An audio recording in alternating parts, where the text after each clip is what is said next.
as some of the kind of tech and science conversations on this channel, I'm going to start doing some shoe reviews as well. Some of them I'll be going back through old shoes in my rotation. If I get a chance to review shoes as they come out, obviously I love my shoes, so I will be doing that, but they won't always be brand new shoes. They might be ones that I've had kicking around for a while. However, the first one I'm going to do is the New Balance FuelCell Rebel V5.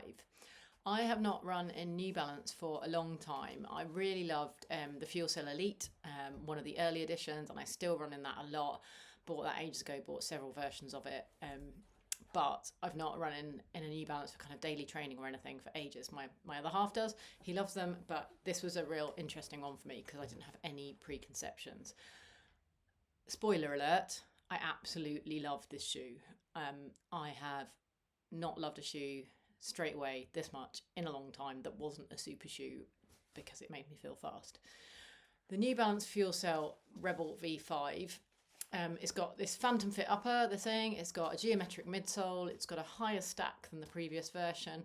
It's got FuelCell foam, although it is a mix of PIBA and EVA. So PIBA would be your more reactive one that they use in all the racing trainers, and EVA is a slightly cheaper version, slightly less reactive. So sort of saves you a bit of cost, but obviously not as quite as bouncy. And then it's got this kind of gusseted tongue, they say longitudinal outsole pods, and then lots of reflective detailing and stuff. So that's kind of the big sell on it. The other big sell on it is that it is light. It's quoted as 180 grams, which is 177 ounces. I weighed my size 7s and they come out as 200 grams, so a bit heavier, but still, if you bear in mind that something like my Saucony Speed 3s, I weighed in at 222 grams, or a Hoka Rocket 3, I weighed in at 191 grams. So it's sitting up there with something like a Hoka Rocket 3, which is a carbon plate racing shoe, and is even lighter than the Speed 3, which is a nylon plated sort of racer trainer shoe. So this is right up there, super light shoe. It is basically the same weight as something like the Adidas Evo SL, which people have raved about. We will come to that later. So big headline, very light shoe, got some good foam in there, not all super foam, but they've really made an effort, and they're looking for kind of cutting weight on this one. What workouts have I done in this shoe? Well, firstly, a heck load of workouts and quite a lot of running in it. These shoes landed just before I picked up a little bit of a back and hamstring niggle, and they have been absolutely brilliant for getting me back into running. I didn't want to go for anything plated because I didn't want anything too aggressive, and they've just been a joy. But I don't think that is why I really like them. I don't think it's because I could get back running in them. In fact, it could have been the opposite because things felt quite stodgy for a long time as far as my running was concerned. But these shoes really made me want to get out there anyway and kind of just do what I needed to do. So I've done many workouts over 10 miles now. I've done progression runs, I've done 5x3 minutes, then I've done like 60 on, 60 off, over and under 400s. I've done sort of 5, 4, 3, 2, 1. So I've done a real mix of like 1K reps. So I've done a real mix of tempo, kind of track-ish, and then kind of long runs, progression runs, easy runs. So this has been tested over the real range of different types of running, which I could have done, and in different weather conditions as well. So it's had a real good run out. I didn't know what the fit was going to be like, but size 7 fits me fine.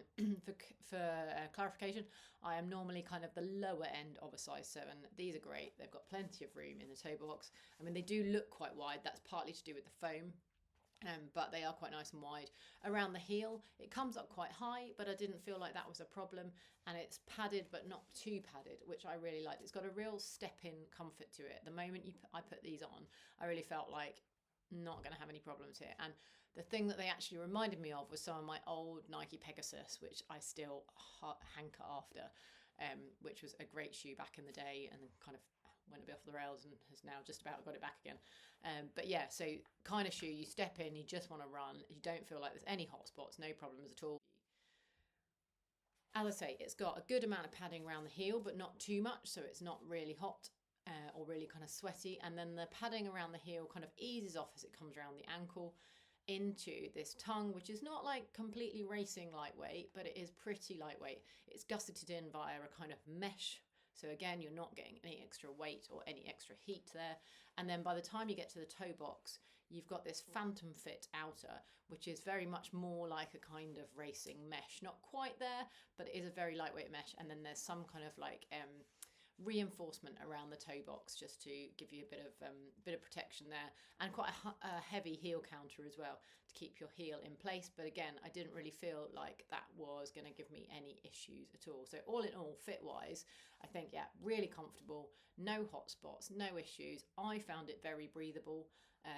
I think it is an excellent kind of daily weight that allows you to run in it in various different weathers. You know, you are going to get wet feet, let's face it, but it's still protective enough. But also if it's hot, I don't think you'd find that it was too hot and sweaty. They've also got this design where the colour comes around the toe box. So there's so many shoes now that are white or light colours, and as soon as you step on a muddy road, it's ruined. Whereas this bit that comes around the edge of the toes in a kind of V shape not only fits really well with the geometric design, but it also means that that muddy patch doesn't show up as much, which is great. When running then, first things first, this is a super stable shoe. You can see there is a big chunk of foam. It's quite wide. In fact, my physio was like, I don't like it. It looks really ugly because it's really wide. As I say, it doesn't have a super aggressive rocker.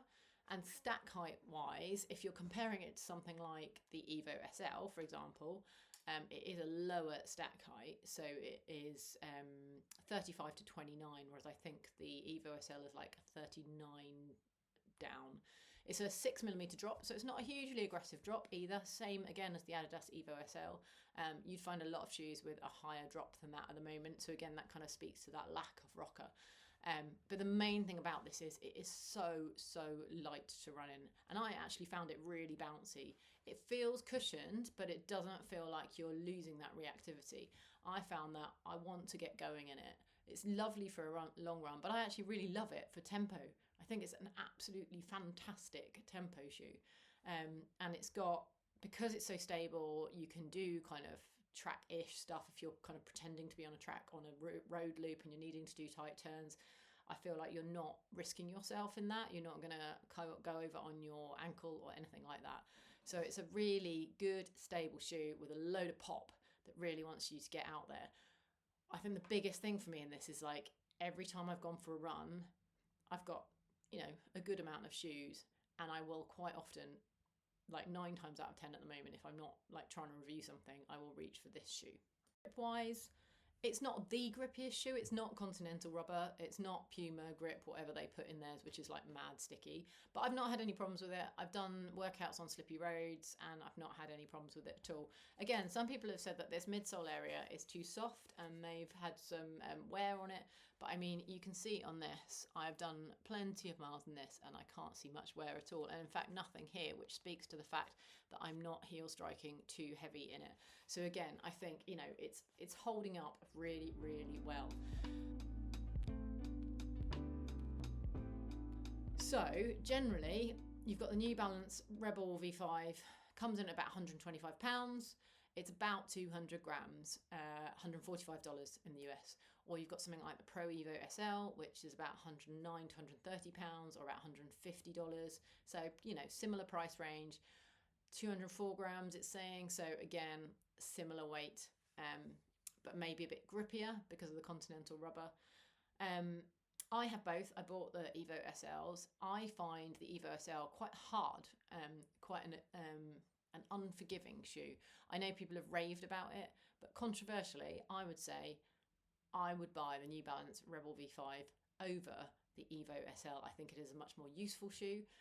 I think it's a much more enjoyable shoe.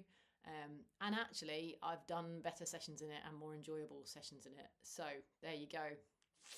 Don't shoot me. But I do love this shoe.